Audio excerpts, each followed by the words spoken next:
मेरे प्रिय भाई बहनों, मित्रों, मेरे साथियों, आप सबको जय मसीह की।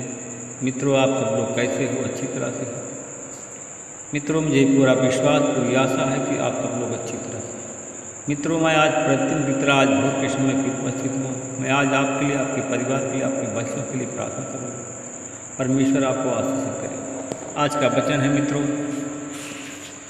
मित्रों, आज का वचन है जो मैं आप लोगों के सामने लेकर के आया हूँ।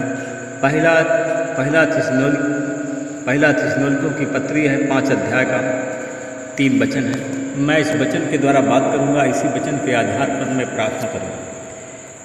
मित्रों, आज का वचन है पहला थिस्सलुनीकियों 5 का 3।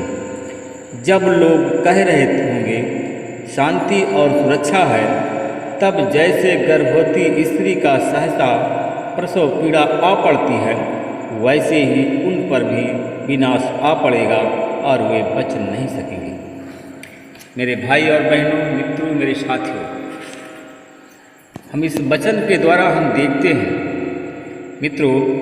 हम इस वचन के द्वारा देखते हैं कि शांति और सुरक्षा कैसे हमें प्राप्त हो, कैसे हम शैतान को पराजित करें, कैसे हम बीमारी पर विजय प्राप्त करें। मित्रों, जब अशांति आती है, इतनी सब लोग जानते हैं कि बहुत लोग पीड़ित होते हैं। जैसे गर्भवती की स्त्री को प्रसव के समय पीड़ा होती है, उसी प्रकार लोग पीड़ित होते हैं, उसी प्रकार दर्द होता है। मित्रों, आज मैं उसी वचन के आधार पर मैं आप लोगों के लिए प्रार्थना करूँगा। वचन में देखते हैं पहला कुरिन्थियों कि 1 अध्याय का 21 वचन। संसार ने ज्ञान से परमेश्वर को नहीं जाना, तो परमेश्वर को यह अच्छा लगा कि इस प्रचार की मूर्खता के द्वारा विश्वास करने वालों को उद्धार दे। परमेश्वर सबको उद्धार देना चाहता है। परमेश्वर जो पीड़ित लोग हैं, जो बीमार लोग हैं, जो शैतान सताए हुए लोग हैं, उन लोगों को परमेश्वर बचाना चाहता है।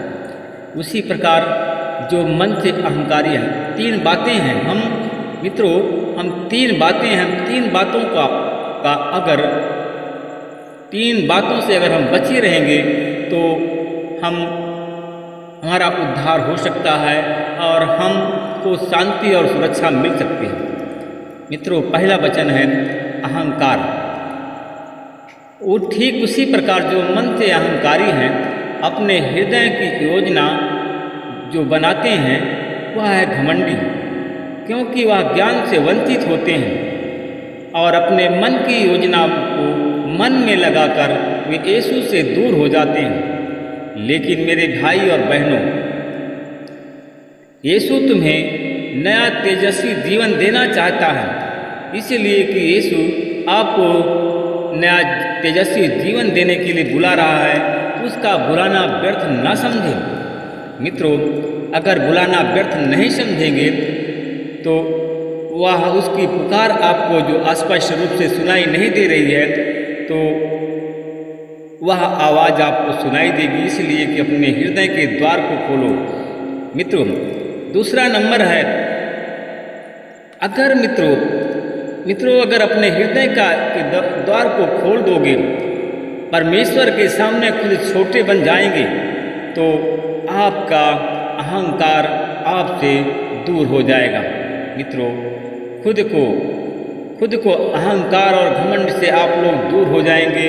लेकिन इस संसार के ज्ञान से, खुद से संसारिक जो ज्ञान है उससे दूर करो और मसीह के ज्ञान को अपने आप में भर लो। मित्रों, हम देखते हैं अब हम दूसरा है। मित्रों, हम अब देखते हैं दूसरा नंबर है।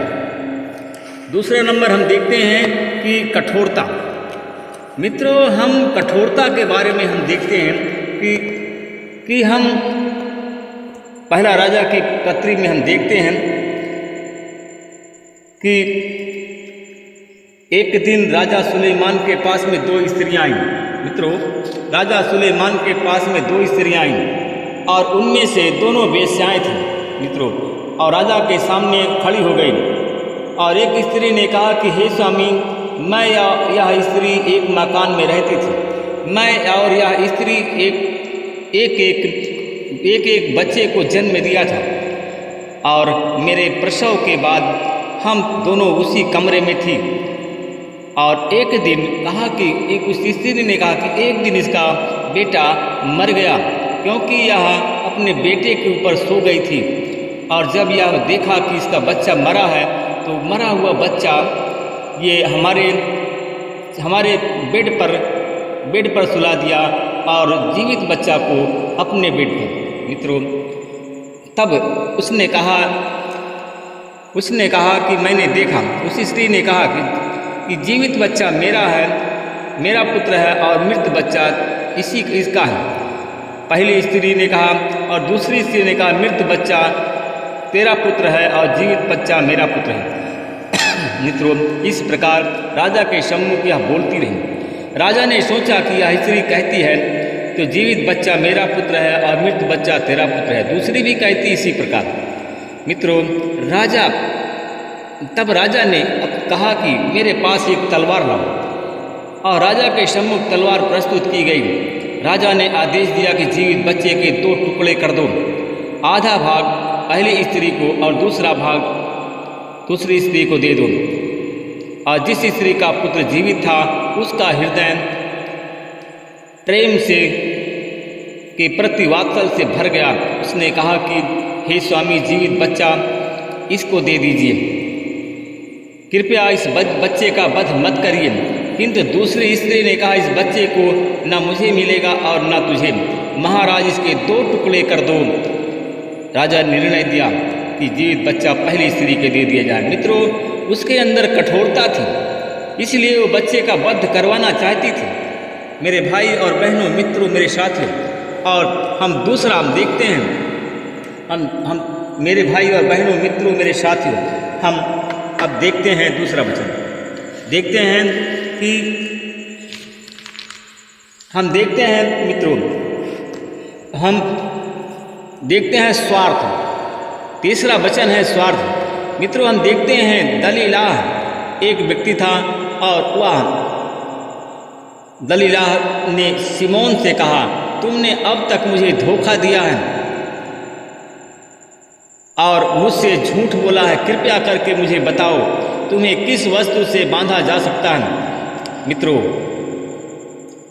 मित्रों, सिमोन ने उससे कहा यदि तू मेरे सिर के पर 7 लटे ताने में बुने और उन्हें खूंटे में जकड़ दे तो मैं शक्तिहीन हो जाऊंगा, मैं साधारण आदमी के समान हो जाऊंगा।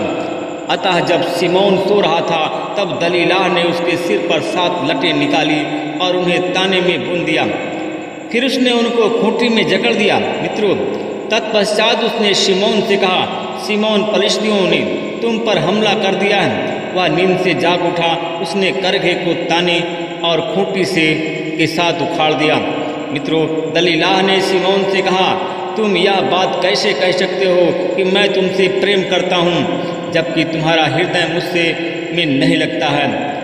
तुमने मुझे 3 बार धोखा दिया है। तुमने मुझे नहीं बताया कि तुम्हारी महाशक्ति का स्रोत कहाँ है। दलीलाह प्रतिदिन उससे प्रश्न पूछती रही। मित्रों, उसने प्रश्न पूछ करके उस पर दबाव डाला, यहाँ तक कि सिमोन का नाक में दम आ गया और उसने उसका हृदय का सारा भेद दलीलाह पर प्रकट कर दिया। सिमोन ने उसे कहा मेरे सिर पर उसरा कभी नहीं खिरा, क्योंकि मैं माँ के गर्भ से ही परमेश्वर को समर्पित नाजीर हूँ। यदि मेरे सिर के बाल मुड़े जाएंगे तो मेरी शक्ति तुझ में से निकल जाएगी, मैं शक्तिहीन हो जाऊंगा और मैं साधारण आदमी के समान हो जाऊंगा। मेरे भाई और बहनों, मित्रों, मेरे साथियों, अब मैं आपके लिए, आपके परिवार के लिए प्रार्थना करूंगा। अनुग्रहकारी दयालु पिता परमेश्वर, प्रभु यीशु मसीह, मैं आपका धन्यवाद करता हूं। मैं फिर आपके चरणों में आ रहा हूं। हे प्रभु, आप महान, सर्वशक्तिमान, दयालु, दया के सागर हैं। मैं तीसरा वचन मैंने बताया मेरे भाई और बहन स्वार्थ के बारे में। मैं पर आप लोगों के लिए प्रार्थना करता हूँ। परमेश्वर पिता, मैं उन भाई और बहनों के लिए प्रार्थना करता हूँ। परमेश्वर पिता, जितने हमारे भाई बहन जिनके जो अहंकारी हैं, घमंडी हैं, उनके मन को बदलिए, उनकी भावनाओं को बदलिए, उनके सोच विचार को बदल दीजिए। परमेश्वर पिता, उनका जीवन यीशु मसीह के नाम से बदल जाए। परमेश्वर पिता, मैं उनके जीवन में प्रभु आपकी आशीष बोलता हूँ, आपकी शांति को बोलता हूँ, आपकी सुरक्षा को बोलता हूँ। परमेश्वर पिता, जो घमंडी है, अहंकारी है परमेश्वर पिता, वो परमेश्वर पिता तो उनके साथ नहीं है, क्योंकि उनका दमन होने वाला है।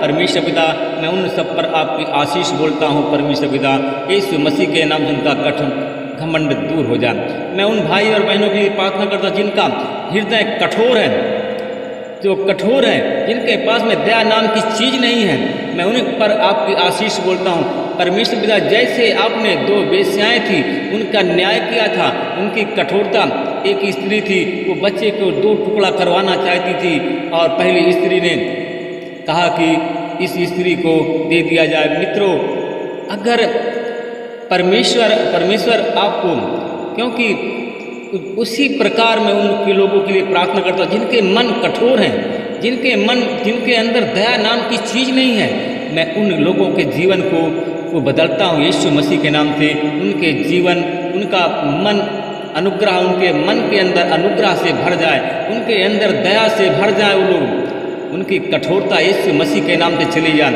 मैं उन भाई और बहनों के लिए प्रार्थना करता हूँ जो स्वार्थी लोग हैं, जो अपने स्वार्थ के लिए दूसरे को पकड़वाना चाहते हैं, अपने स्वार्थ के लिए दूसरे को फंसाना चाहते हैं। मैं उनके मन को बदल दीजिए, उनकी भावनाओं को बदल दीजिए और परमेश्वर